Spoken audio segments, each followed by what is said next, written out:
work as an author, I traffic in fiction. I do not traffic in lies. Although I'll admit that the distinction is a nice one and perhaps not easy for the layman to make.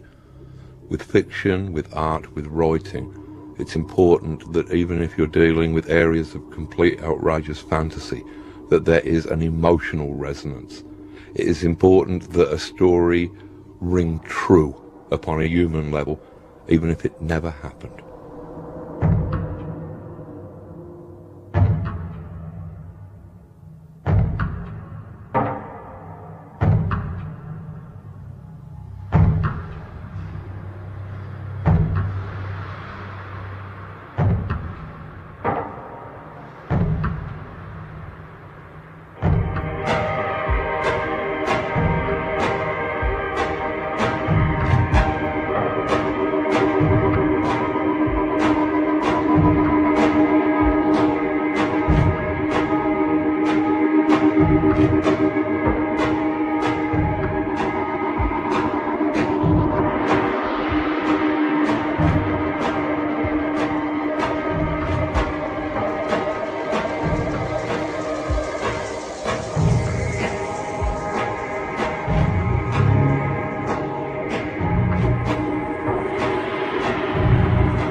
Born in Northampton in 1953, I started life in an area known as the Boroughs. This was the oldest area of Northampton and also the poorest.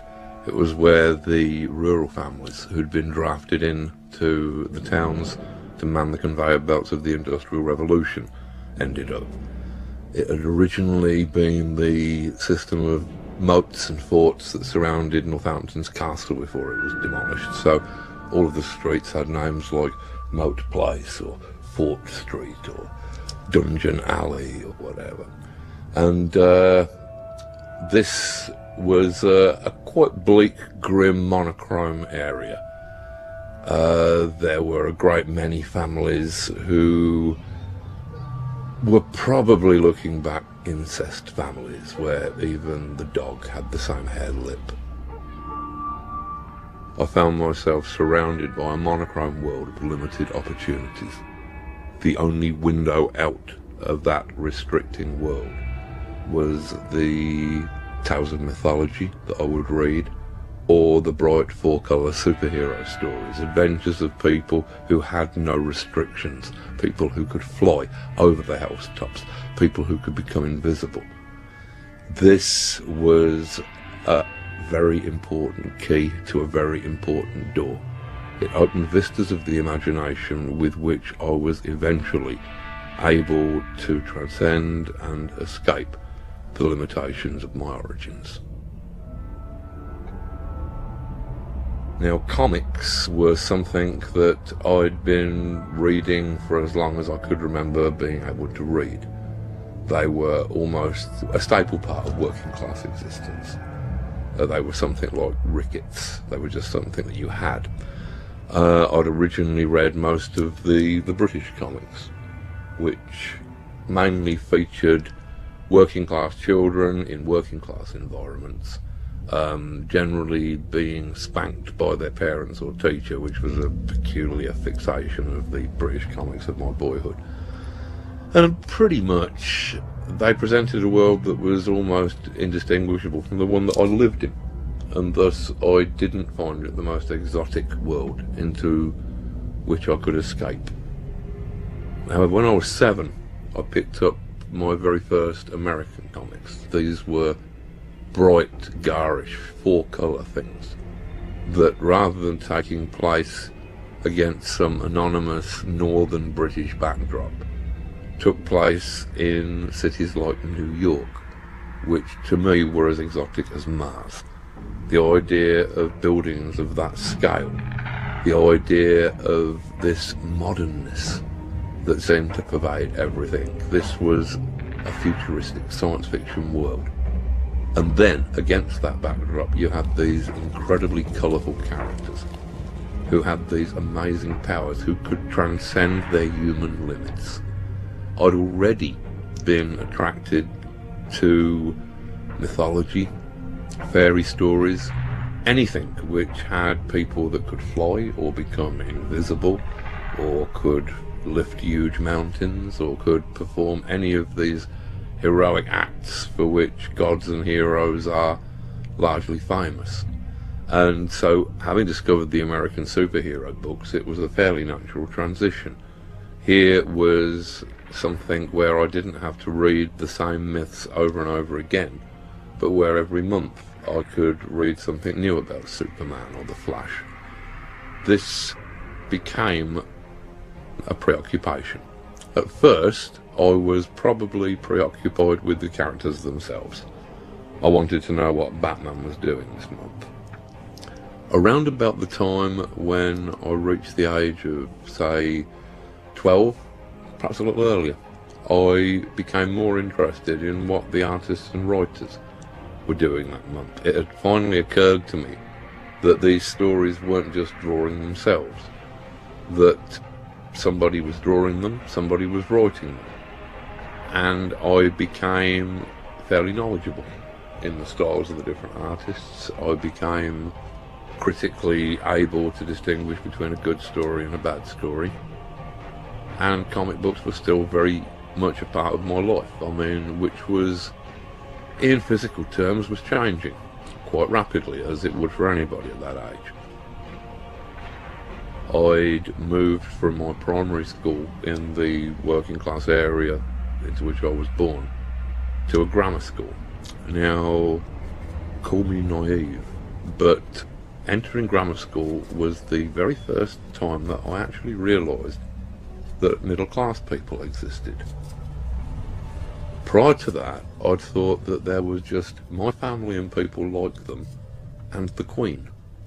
I had really not been aware that there was a whole strata of humanity in between those two positions. When I got to grammar school, I realised that I was one of the very few working class people there, because of the 11 plus system and its rigours, and that a lot of the other children there had had the advantage of probably a better education than I'd been privy to. Thus, from being a star pupil at my primary school, from being top of the class every year, and from being made head prefect with a little green enamel badge, I suddenly plummeted to 19th in the class, which was a tremendous blow to my already insufferably huge ego. I don't think I ever quite got over that. Certainly by the next term I was 25th in the class. I think for the next couple of years I was second from bottom. I'd finally come to the realisation that I was not going to cut it in the kind of academic world that was spread out in front of me. I decided, pretty typically for me, that if I couldn't win, then I wasn't going to play.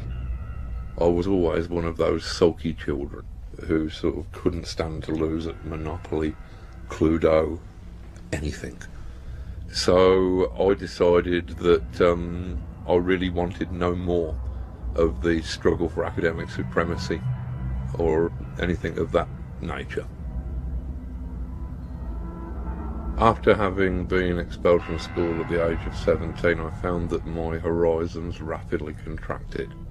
The headmaster, who had dealt with my expulsion, had, I think, taken me rather personally.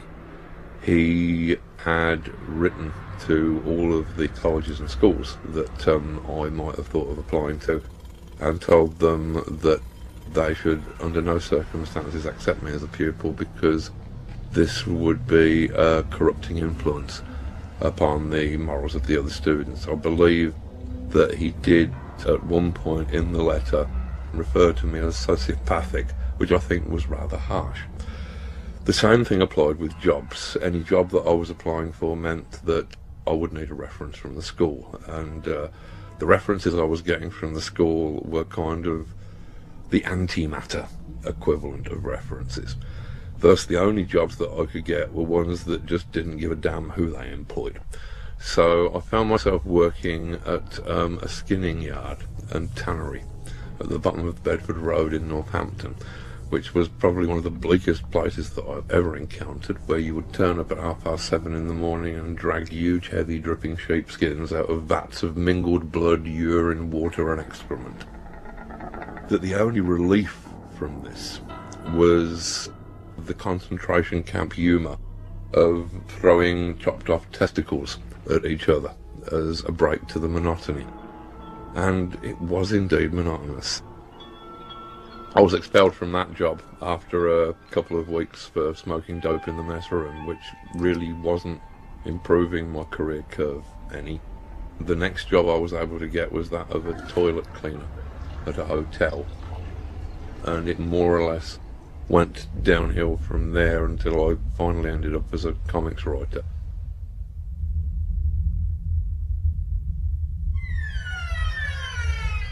Quitting my day job and starting my life as a writer was a tremendous risk. It was a fool's leap, a shot in the dark. But anything of any value in our lives, whether that be a career, a work of art, a relationship, will always start with such a leap. And in order to be able to make it, you have to put aside the fear of failing and the desire of succeeding. You have to do these things completely purely, without fear, without desire. Because things that we do without lust of result are the purest actions that we shall ever take. I originally, having delusions of adequacy as an artist, had both drawn and written some strips for one of the music papers and for a local paper.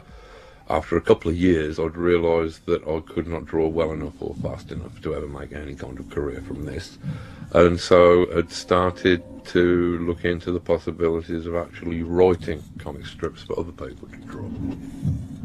This had landed me a couple of early jobs at places like 2000 AD and the British Doctor Who Monthly and Weekly that were published around that time.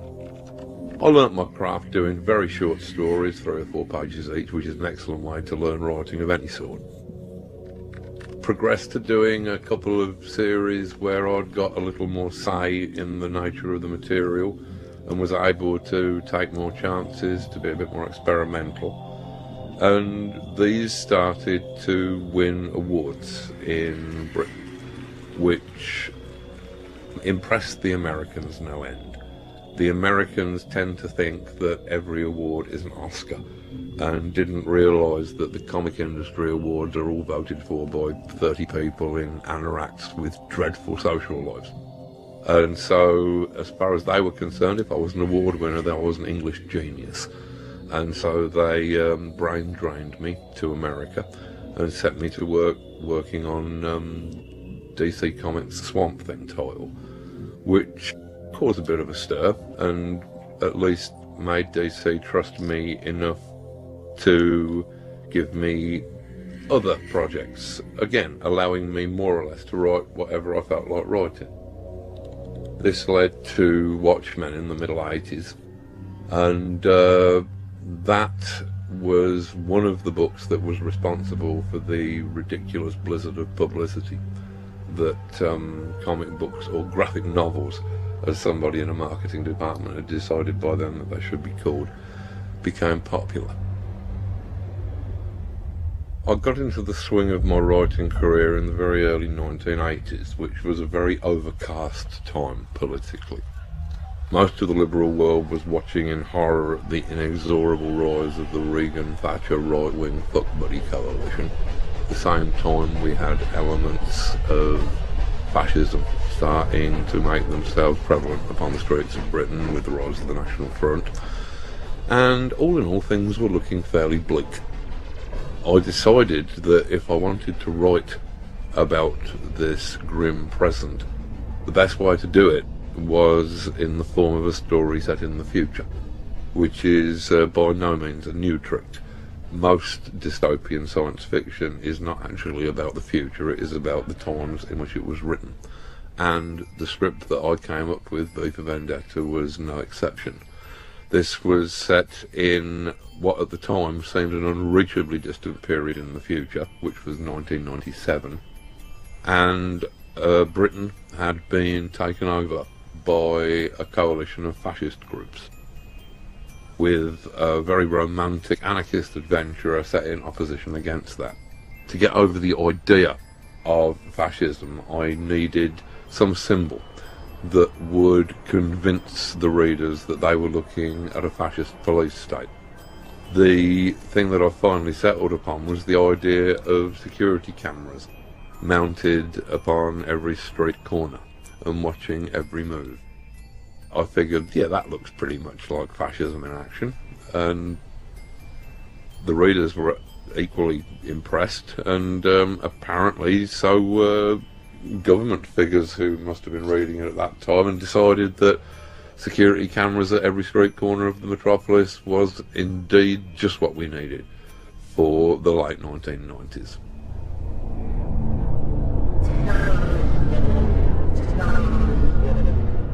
Good evening, London. It's 9 o'clock, and this is the Voice of Fate, broadcasting on 275 and 285 in the medium wave. It is the 5th of the 11th, 1997. The people of London are advised that the Brixton and Streatham areas are quarantine zones as of today. It is suggested that these areas be avoided for reasons of health and safety. Police raided 17 homes in the Birmingham area earlier this morning, uncovering what is believed to be a major terrorist ring. 20 people, 8 of them women, are currently in detention awaiting trial. Queen Zara today appeared at the opening of a new waste reclamation plant in Leicester. This was the Queen's first public appearance since her 16th birthday in June. The Queen was wearing a suit of peach silk, created specially for the occasion by the royal courtier.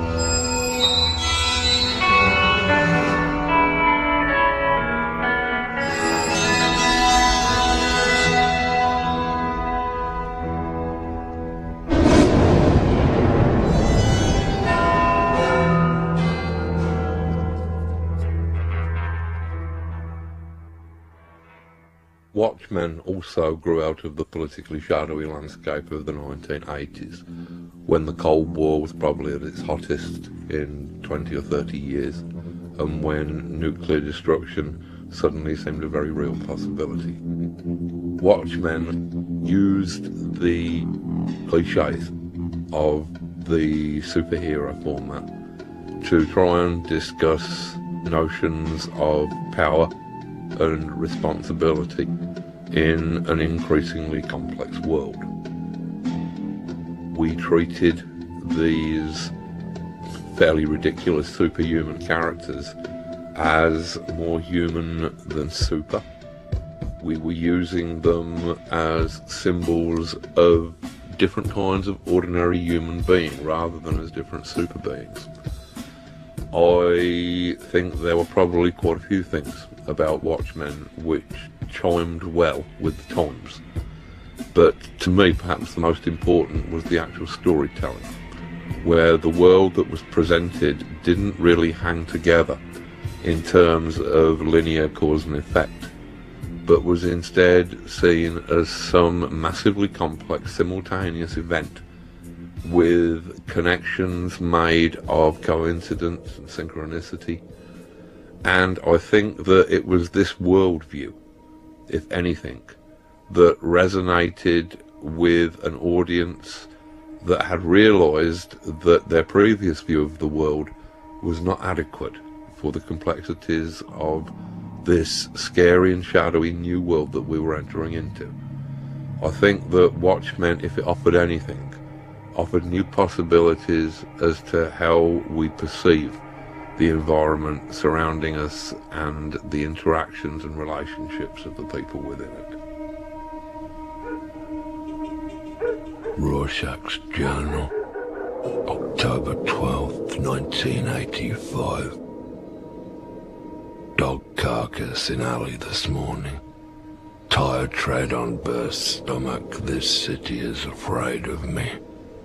I have seen its true face. Streets are extended gutters, and the gutters are full of blood, and when the drains finally scab over, all the vermin will drown. The accumulated filth of all their sex and murder will foam up about their waist, and all the whores and politicians will look up and shout, "Save us!" And I'll look down and whisper, "No." Stood in firelight, sweltering bloodstain on chest like map of violent new continent. Felt cleansed, felt dark planet turn under my feet, and knew what cats know that makes them scream like babies in the night. Looked at sky through smoke heavy with human fat, and God was not there. The cold, suffocating dark goes on forever, and we are alone. This rudderless world is not shaped by vague metaphysical forces. It is not God who kills the children, not fate that butchers them, or destiny that feeds them to the dogs. It's us. Only us.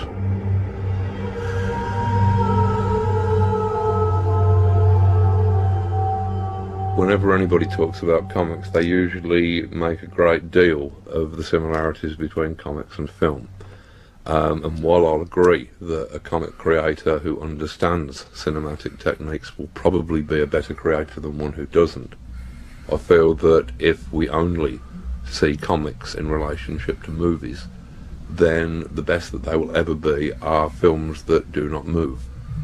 I found it in the mid-80s preferable to try and concentrate upon those things that only comics could achieve. The way in which a tremendous amount of information could be included visually in every panel, the juxtapositions between what a character was saying and what the image that the reader was looking at would be.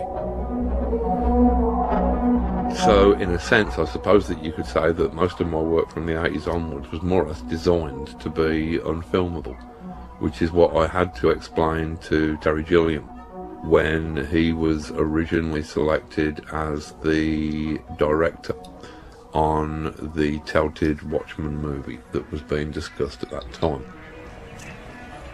I realised that I was becoming a celebrity, which was nothing that I'd ever expected, given that comic writer was about the most obscure profession in the world when I actually entered the job.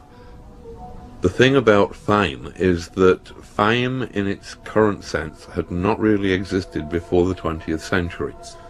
Back in previous eras, even if you were very, very well known, that would perhaps be amongst 1,000 people at most, if you were Pope or somebody. In the 20th century, however, with these massive surges in communication, suddenly a different sort of fame was possible.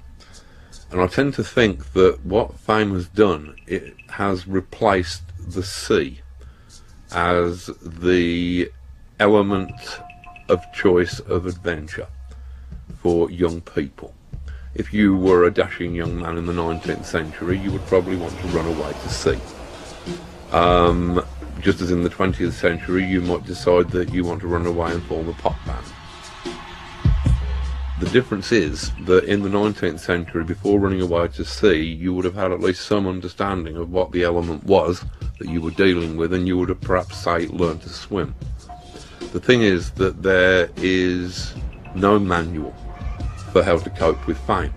So you'll get some otherwise likeable young person who has done one good comic book, one good film, one good record, who is suddenly told that they are a genius, and who believes it, and who runs out sort of laughing and splashing into the billows of celebrity, and whose heroin-sodden corpse is washed up a few weeks later in the shallows of the tabloids.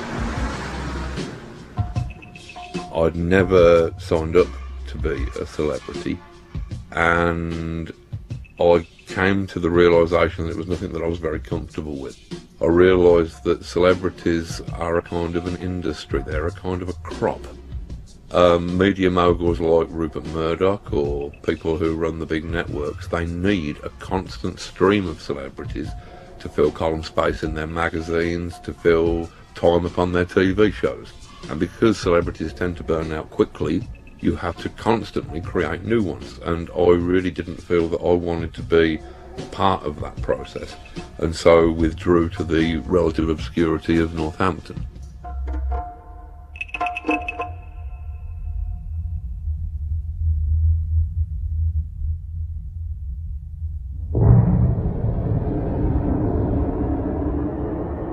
On my 40th birthday, rather than merely bore my friends by having anything as mundane as a midlife crisis, I decided it might be more interesting to actually terrify them by going completely mad and declaring myself to be a magician. This had been something that had been coming for a while. It seemed to be a logical end step in my career as a writer. And the problem is that with magic, being in many respects a science of language, you have to be very careful what you say, because if you suddenly declare yourself to be a magician without any knowledge of what that entails, then one day you are likely to wake up and to discover that that is exactly what you are. There is some confusion as to what magic actually is. I think that this can be cleared up if you just look at the very earliest descriptions of magic. Magic in its earliest form is often referred to as the art. I believe that this is completely literal. I believe that magic is art, and that art, whether that be writing, music, sculpture, or any other form, is literally magic. Art is, like magic, the science of manipulating symbols, words or images, to achieve changes in consciousness. The very language of magic seems to be talking as much about writing or art as it is about supernatural events. A grimoire, for example, the Book of Spells, is simply a fancy way of saying grammar. Indeed, to cast a spell is simply to spell, to manipulate words, to change people's consciousness. And I believe that this is why an artist or writer is the closest thing in the contemporary world that you are likely to see to a shaman.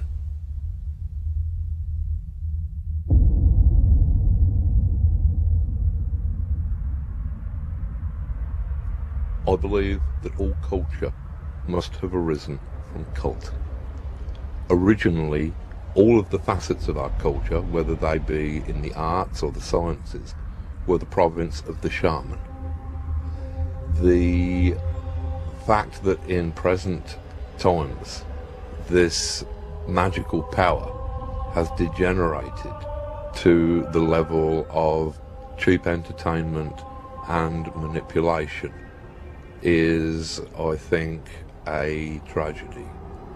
At the moment, the people who are using shamanism and magic to shape our culture are advertisers. Rather than trying to wake people up, their shamanism is used as an opiate to tranquilize people, to make people more manipulable. Their magic box of television, and by their magic words, their jingles, can cause everybody in the country to be thinking the same words and have the same banal thoughts all at exactly the same moment.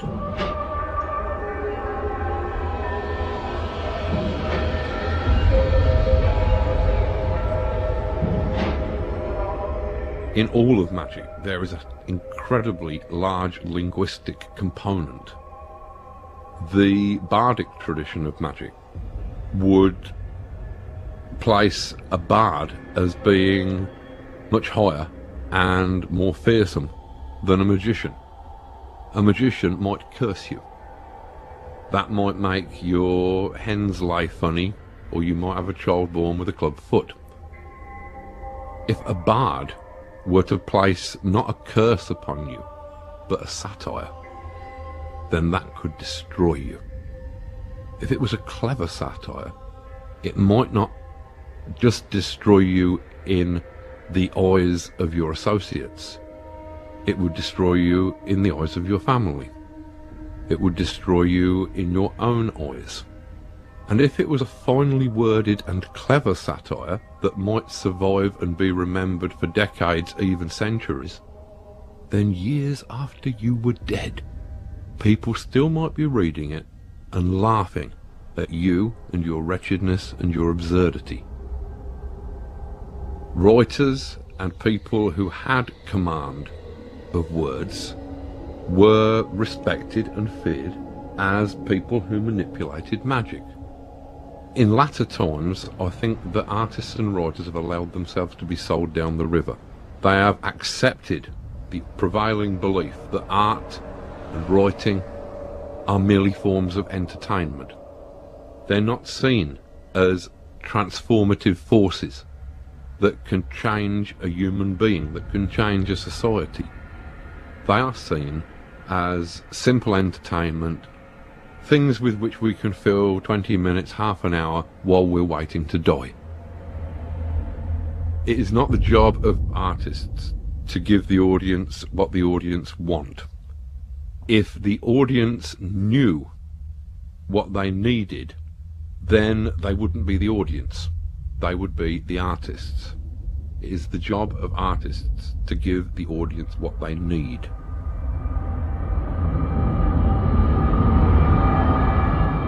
My career as a magician continues to evolve. Since I, to a certain degree, believe art and magic to be interchangeable, it has seemed only natural that art should be the means by which I express magical ideas. This has found its way into my prose writing, in works such as Voice of the Fire, and probably most visibly has found its way into the performance pieces that I've done at various locations over the past 8 years. Beautiful little psychedelic artifacts in their own right, which actually capture the kind of narrative journey that we've tried to take the readers on as part of these performances, to overwhelm the sensibilities of the audience, to tip them over into a kind of psychedelic state where we can hopefully actually change their consciousness and direct it to different places, different levels, hopefully into new and hopefully magical spaces.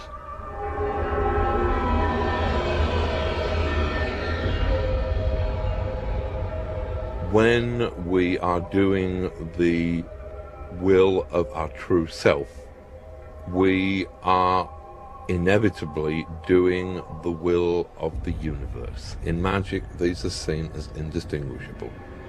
That every human soul is in fact one human soul. It is the soul of the universe itself, and as long as you are doing the will of the universe, then it is impossible to do anything wrong.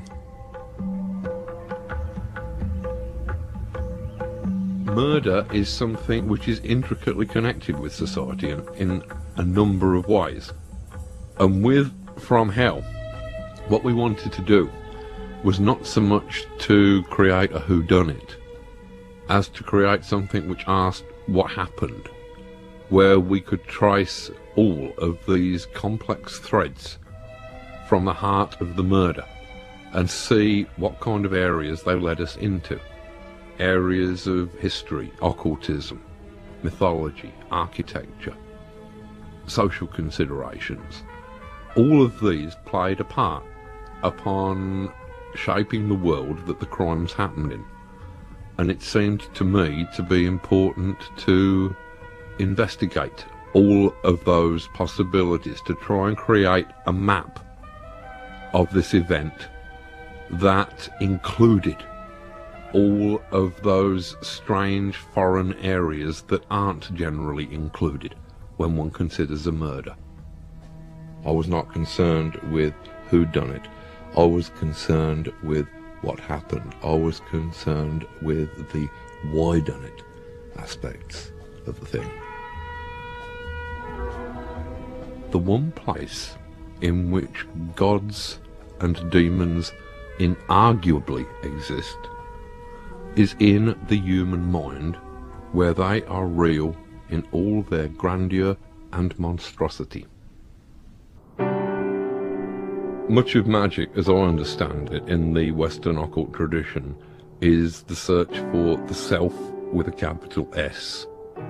This is understood as being the great work, as being the gold that alchemists sought, as being the will, the soul, the thing that we have inside us that is behind the intellect, the body, the dreams.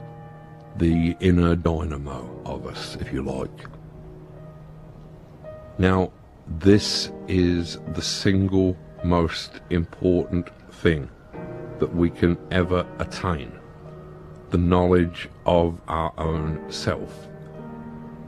And yet there are a frightening amount of people who seem to have the urge not just to ignore the self, but actually seem to have the urge to obliterate themselves. This is horrific, but you can almost understand the desire to simply wipe out that awareness because it's too much of a responsibility to actually possess such a thing as a soul, such a precious thing. What if you break it? What if you lose it? Mightn't it be best to anesthetize it, to deaden it, to destroy it, to not have to live with the pain of struggling towards it and trying to keep it pure? I think that the way that people immerse themselves in alcohol, in drugs, in television, in any of the addictions that our culture throws up can be seen as a deliberate attempt to destroy any connection between themselves and the responsibility of accepting and owning a higher self and then having to maintain it.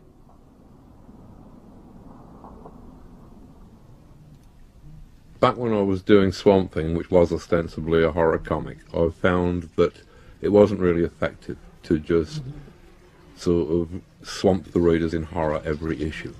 You needed to do other things that would alleviate the repetitive qualities of the horror and to make it more than a one-note strip.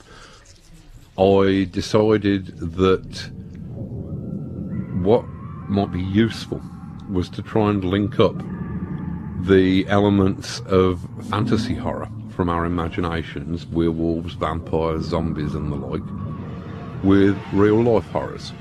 Racism, sexism, pollution, the collapse of the environment, and thus lend these social issues some of the weight that fantasy fiction could offer. Most of us have little to fear from vampires, and yet we live in cultures that are every bit as dangerous, despite the non-existence of terrible supernatural forces. One of the things that I did was a strip in which we explored the erotic possibilities of Swamp Thing. I figured that if you could fill comic book after comic book every month with fights, then surely you should be able to fill at least one comic book with a sexual act. Surely that was as interesting as a fight was. The book was very well received, and it led to me thinking seriously about the possibilities of erotica, or as I prefer to call it, pornography, because I think that the difference between the two words is largely dependent upon the income bracket of the reader.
In the 90s, I met up with Melinda Gebbie, and we decided that we'd like to work upon a major piece of erotic fiction together, which has resulted in the forthcoming Lost Girls.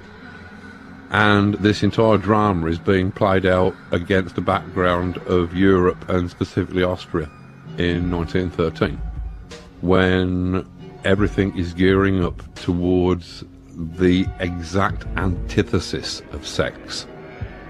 It's gearing up towards what humans do when they don't put their energies into sex, which is kill each other. The healthy sexual drive that is seizing most young men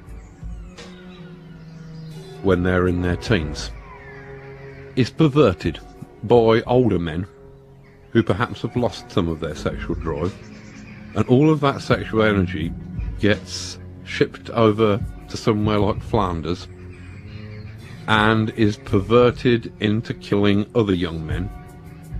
Energy that should be going into something honest like fucking is instead diverted into something appalling like killing. There is a brain-penis-blood ratio that tends to get in the way of writing intelligent pornography. If it becomes too intelligent, all the blood rushes to your brain, you lose your erection. If it becomes too sexually exciting, you are no longer in any state to appreciate its aesthetic value. So it's a difficult balancing act. My thoughts about pornography, I think, tend to revolve around the fact that while very few of us are zombies, detectives, cowboys or spacemen, there are an infinite number of books that are recounting the stories of those lifestyles. However, all of us have some sort of feelings or opinions about sex. And yet the only art form which in any way is able to discuss sex or depict sex is this grubby, despised, under-the-counter art form that has absolutely no standards. This was what Lost Girls was intended as a remedy for. That there is no reason why a horny piece of literature that is purely about sex should not be as beautiful, as meaningful, and have as absorbing characters as any other piece of fiction. have been looking at the kind of the history of magical thinking and where it starts to go wrong. And for my money, where it starts to go wrong is monotheism. I mean, if you look at the history of magic, you've got its origins in the caves. You've got its origins in shamanism, in animism, in a belief that everything around you, every tree, every rock, every animal, was inhabited by some sort of essence, some sort of spirit that could perhaps be communicated with. You would have had some central shaman or visionary who would have been responsible for channeling ideas that were useful to survival. By the time you reach the classical civilizations, you can see that this has formalized to a degree. The shaman was acting purely as an intermediary between the spirits and people. He was in his position in the village or community, I should imagine, very much like a spiritual plumber. You know, the people in the group would have had their own roles. The person who was best at hunting would have been a hunter. The person who was best at talking to the spirits, perhaps because he or she was a bit crazy, a bit detached from normal material world, then they would have been the shaman. And they would not have been masters of a secret craft. They would have simply been dispensing their information throughout the community, because it was believed to be helpful to the community. When you get the actual classical cultures emerging, this has been formalised so that you've now got pantheons of gods, and each of those gods will have a priest caste that will act to a certain degree as intermediaries who will instruct you in the worship of that god. So the relationship between humans and their gods, which could be seen as the relationship between humans and their highest selves, that was still a very direct one. When Christianity comes in, when monotheism comes in, then all of a sudden you've got a priest caste moving between the worshipper and the object of worship. You've got a priest caste becoming a kind of spiritual middle management between humanity and the divine within itself that it is seeking. You no longer have a direct relationship with the Godhead. The priests don't really necessarily have a relationship with the Godhead. They've just got a book that tells you about some people who lived a long time ago who did have a direct relationship with the Godhead. And that's all right. You don't need to have miraculous visions. You don't need to have gods talking to you. In fact, if you do have any of that stuff, you're probably insane. You know, in the modern world, that stuff doesn't happen. The only people who are allowed to talk to gods, and in a very kind of one-sided way, are priests. Monotheism is, to me, a great simplification. I mean, the Kabbalah has a great multiplicity of gods, but at the very top of the Kabbalistic diagram, the tree of life, you have this one sphere that is absolute God. The monad, something that is indivisible, you know. And all of the other gods, and indeed everything else in the universe, is a kind of emanation of that God. Now, that's fine. But it's when you suggest that there is only that one God at this kind of unreachable height above humanity, and there is nothing in between, you're limiting and simplifying the thing. I mean, I tend to think of paganism as a kind of, as an alphabet, as a language. It's like all of the gods are letters in that language. They express nuances, shades of sort of meaning, or certain subtleties of ideas. Whereas monotheism, it tends to be just one vowel, and it's just something like, ooh, it's this monkey sound. You can almost imagine the gods becoming frustrated, contemptuous that with all this richness of spiritual concepts that are available, why reduce it to one plaintive single note that the utterer does not even understand?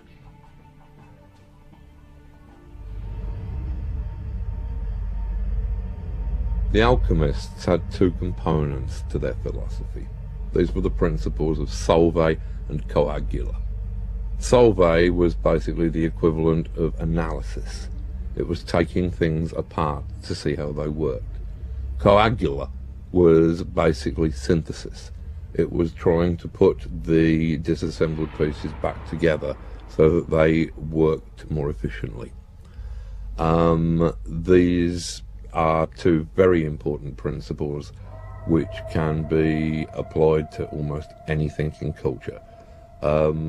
There has recently, in literature for example, been a wave of postmodernism, deconstructionism. This is solve.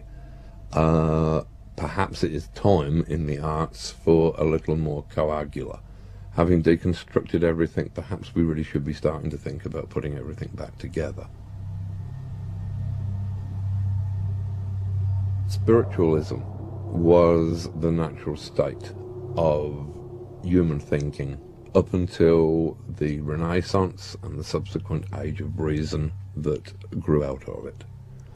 Our original way of seeing the world was as a place entirely inhabited by spirits, where everything had its indwelling essence, where everything was in some sense sacred, including ourselves. The age of reason changed all that. While it's inarguable that reason brought many great benefits and was a very necessary stage of our development, unfortunately this led to materialism, where the physical material world was seen as the be-all and end-all of existence, where inevitably we were seen as creatures that had no spiritual dimension, that had no souls, living in a soulless universe of dead matter. In the mid-1980s, I was asked by an American legal institution known as the Christic Institute to compile a comic book which would detail the murky history of the CIA from the end of the Second World War to the present day, covering things such as the heroin smuggling during the Vietnam War, the cocaine smuggling during the war in Central America, the Kennedy assassination, and other highlights. What I learned during the frankly horrifying research that I had to slog through to accomplish this was that yes, there is a conspiracy. In fact, there are a great number of conspiracies that are all tripping each other up, and all of those conspiracies are run by paranoid fantasists and ham-fisted clowns. If you are on a list targeted by the CIA, you really have nothing to worry about.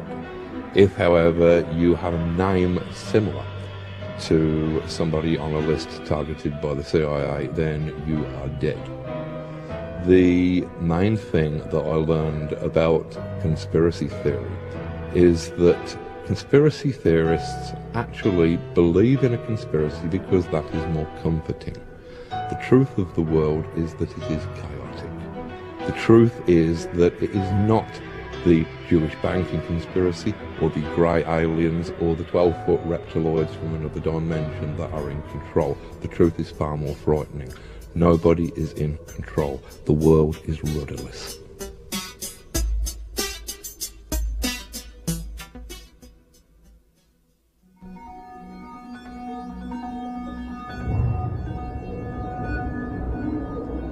The substance that has most effect upon our culture and upon our lives is completely invisible. We can only see its effects. This substance is information.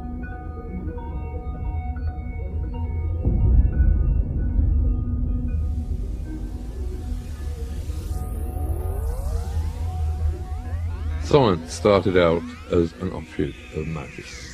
The two became completely divorced from each other and bitter enemies, although I tend to think that at the present moment the two are growing back together again. I was reading recently that people at the cutting edge of quantum physics believe that information is a super weird substance, to quote the actual phraseology, which underlies everything in the universe, which is more fundamental than gravity or electromagnetism or the two nuclear forces. This would tend to suggest that our entire physical universe is the secondary byproduct of a primal information, or, to put it in more magically acceptable terms, in the beginning there was the Word.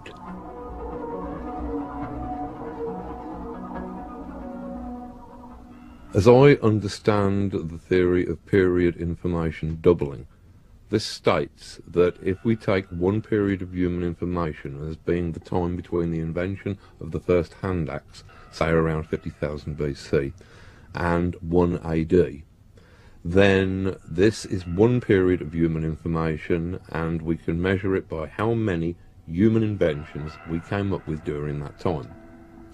Then we see how long it takes for us to have twice as many inventions. This means that human information has doubled. As it turns out, after the first 50,000 year period, the second period is about 1,500 years, say around about the time of the Renaissance. By then we had twice as much information. To double again, human information took a couple of hundred years. The period speeds up. Between 1960 and 1970, human information doubled. As I understand it, at the last count, human information was doubling around every 18 months. Further to this, there is a point sometime around 2015 where human information is doubling every thousandth of a second. This means that in each thousandth of a second we will have accumulated more information than we have in the entire previous history of the world. At this point, I believe that all bets are off. I cannot imagine the kind of culture that might exist after such a flashpoint of knowledge. I believe that our culture would probably move into a completely different state, would move past the boiling point from a fluid culture to a culture of steam.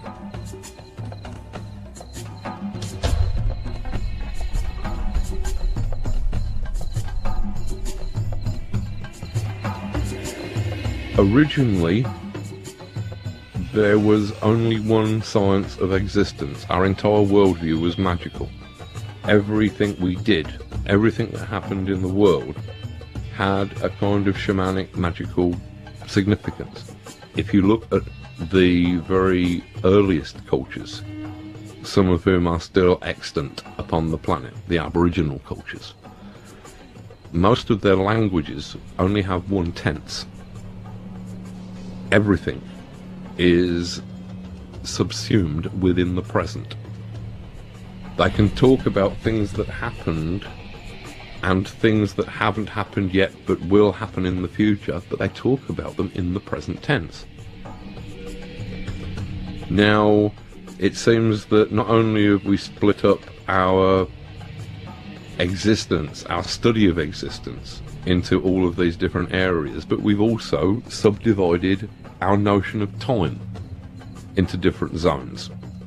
Whereas once there was this great eternal present, which I assume to be the kind of constant now that animals exist in, for example.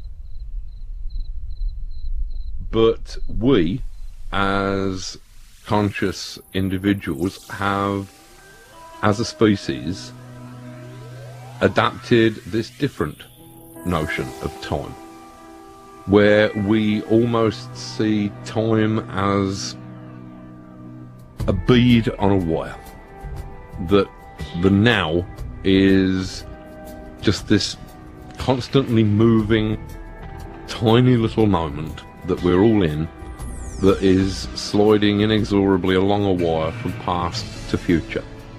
If you look at some of the models that people like Stephen Hawking have suggested for time, then you find something which is actually much closer to that primitive apprehension of how time is structured than to our rather simplistic and fatalistic idea of past, present and future. I believe that Hawking talks about space-time as a kind of a gigantic starry football, a rugby ball, if you like. And at one end of it, you have the Big Bang. And at the other end of it, everything comes together again in a big crunch. But that the whole football exists all the time. That there is this gigantic hyper moment in which everything is occurring. That would mean that it was only our conscious minds that were ordering things into past, present and future. The idea of solid flying saucers from Alpha Centauri coming and visiting us now or any time in the past, this is not a rational idea. And yet, because it involves machinery, warp thrust engines or pseudo-scientific concepts like that, then we in the West will actually pay it serious attention, as we probably did with von Däniken. Whereas spiritual ideas from other cultures, we will regard them as, well, they're complete nonsense. They're not scientific. This is an example of the limitations of Western thought, that we believe that we understand the entire cosmos, but actually we understand the insides of our heads, and even then only very poorly.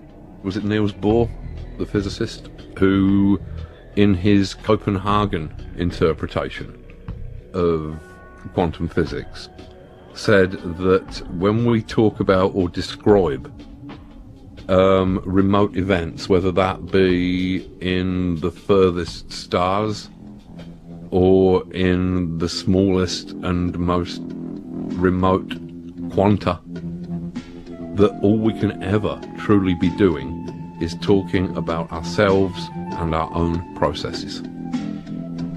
That all we see is our perceptions.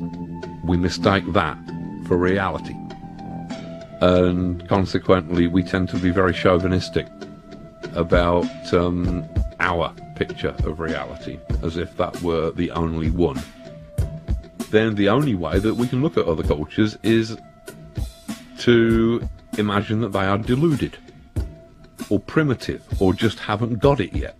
That is a way in which we, in terms of information, we isolate ourselves terribly. It's our culture kind of insisting upon its own values, blinds itself to what might actually be very useful concepts and ideas belonging to other more deeply rooted cultures. They offered perhaps richer readings of the world than cold behaviouralist science does.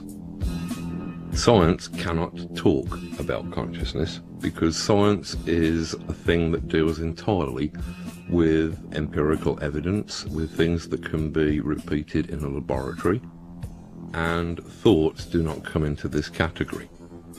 Therefore, science generally tends to try to disprove the existence of consciousness. They will say that consciousness is some accident of biology, which is itself based upon chemistry, which is itself based upon physics, and wholly explicable within a normal, rational, scientific framework. Rupert Sheldrake, who is a kind of heretical scientist, who put forward the theory of a morphogenetic field in order to try and understand some of the spookier effects of consciousness. I'm probably simplifying it horribly here, but I think that the basic concept was that once a form has occurred, whether that be a physical form or an idea form, then it is much more likely and possible for it to occur again. Now, Sheldrake says that this is because there is a kind of what he calls a morphogenetic field, linking everything. And that once the idea existed, then it somehow existed in this morphogenetic field. It struck me that this might explain a lot of things about the way the human mind works. Even things, say, for example, like the fact that the steam engine seems to have been invented by 5 or 6 different people at approximately the same time. After hundreds, thousands of years of the steam engine not being invented, all of a sudden, within a matter of a couple of weeks, everybody is, it's steam engine time. Everybody is coming up with an idea of steam propulsion. I mean, this is similar to the idea that I put forward of idea space. A kind of a space in which mental events can be said to occur. An idea space which is perhaps universal. Our individual consciousnesses have access to this vast universal space, just as we have individual houses, but the street outside the front door belongs to everybody. It's almost as if ideas are pre-existing forms within this space.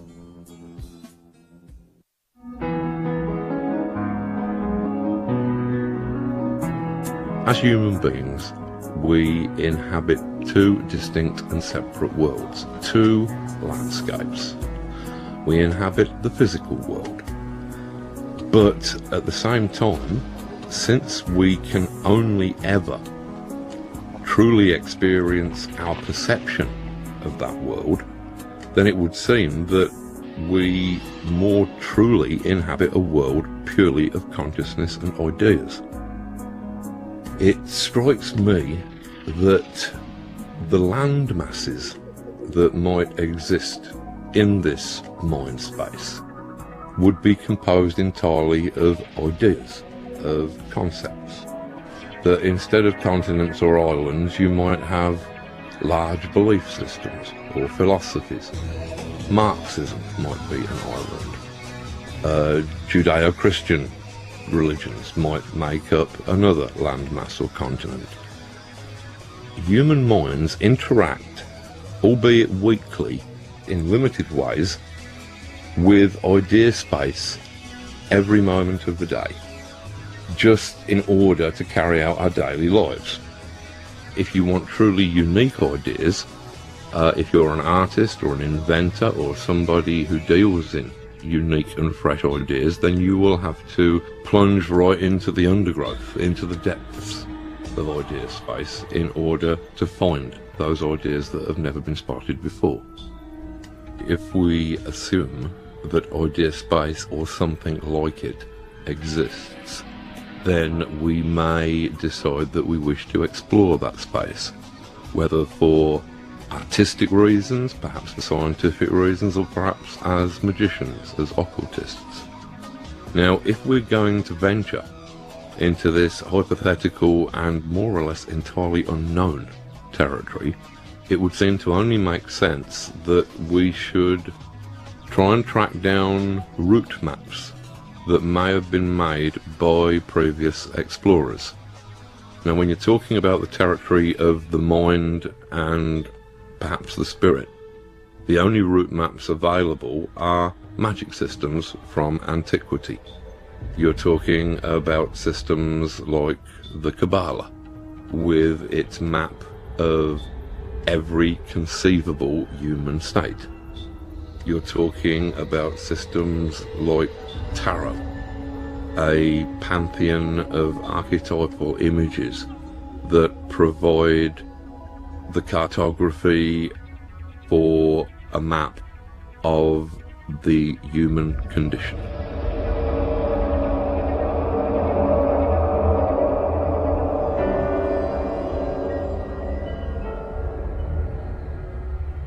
Most people find the word apocalypse to be a terrifying concept.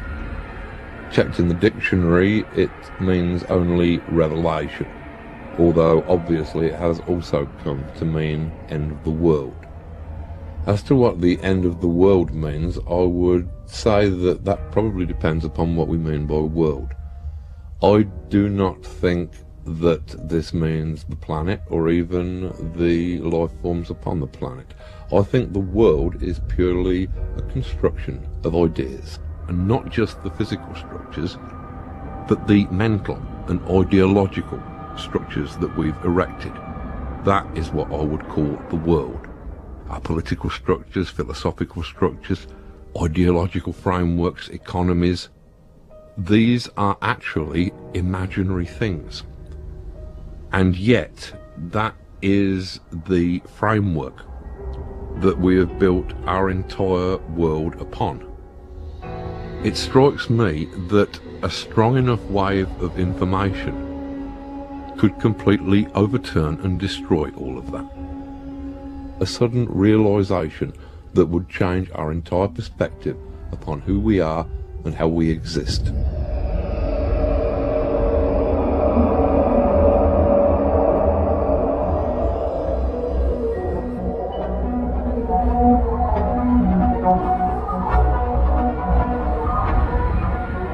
History is a heat.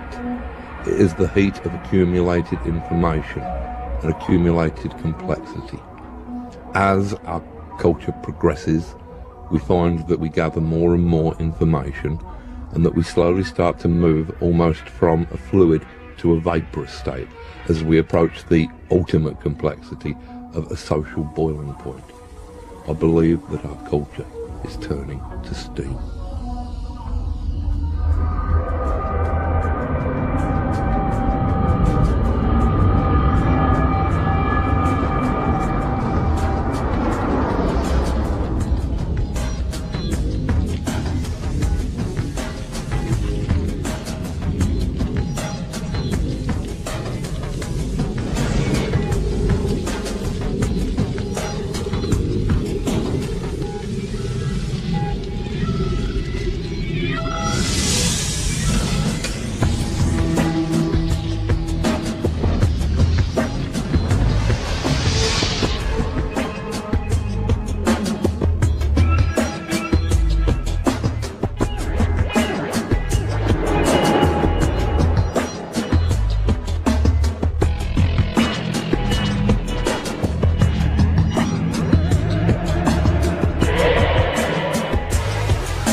the artists and writers were doing that month. It had finally occurred to me that these stories weren't just drawing themselves, that somebody was drawing them, somebody was writing them.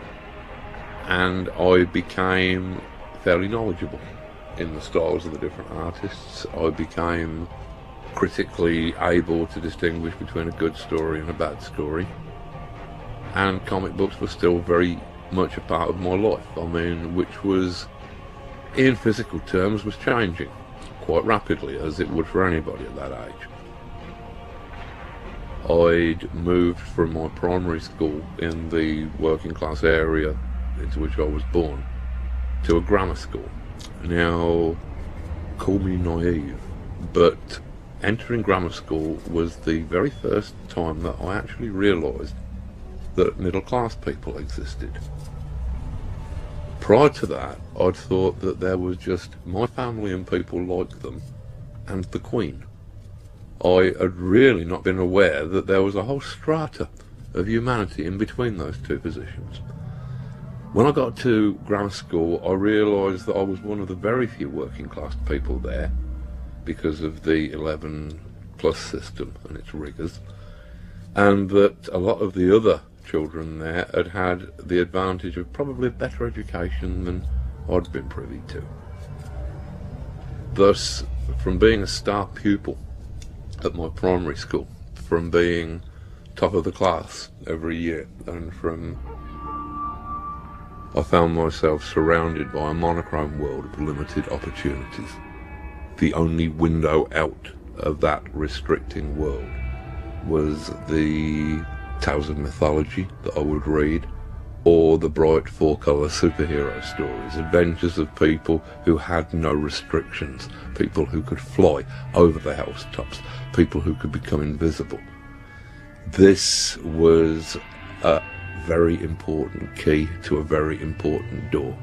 It opened vistas of the imagination with which I was eventually able to transcend and escape the limitations of my origins. Now, comics were something that I'd been reading for as long as I could remember being able to read. They were almost a staple part of working class existence. They were something like rickets. They were just something that you had. I'd originally read most of the British comics, which mainly featured working class children in working class environments, generally being spanked by their parents or teacher, which was a peculiar fixation of the British comics of my boyhood. And pretty much they presented a world that was almost indistinguishable from the one that I lived in, and thus I didn't find it the most exotic world into which I could escape. However, when I was 7, I picked up my very first American comics. These were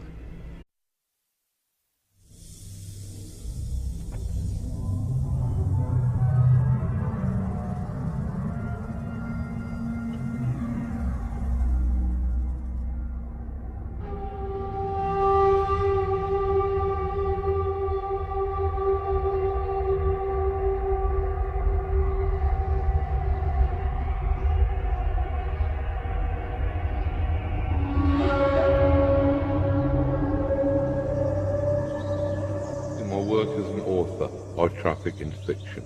I do not traffic in lies. Although I'll admit that the distinction is a nice one and perhaps not easy for the layman to make. With fiction, with art, with writing, it's important that even if you're dealing with areas of complete outrageous fantasy, that there is an emotional resonance. It is important that a story ring true upon a human level, even if it never happened.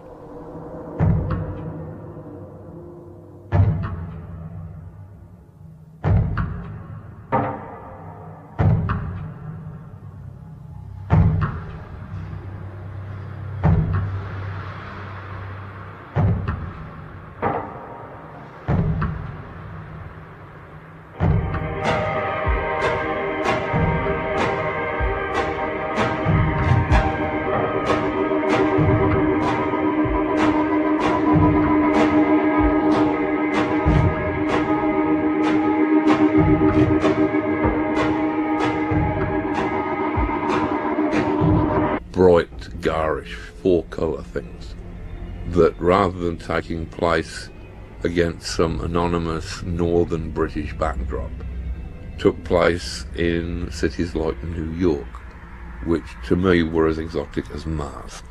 The idea of buildings of that scale, the idea of this modernness that seemed to pervade everything. This was a futuristic science fiction world.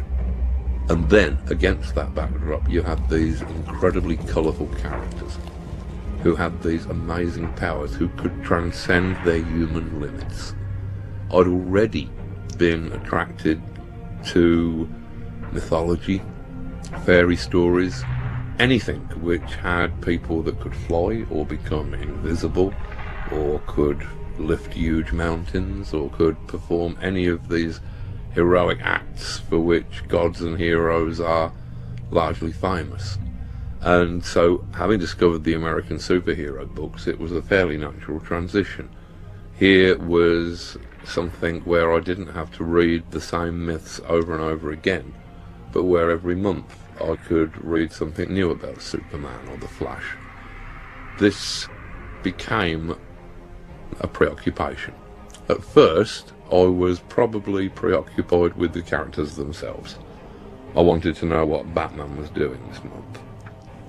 Around about the time when I reached the age of, say, 12, perhaps a little earlier, I became more interested in what the...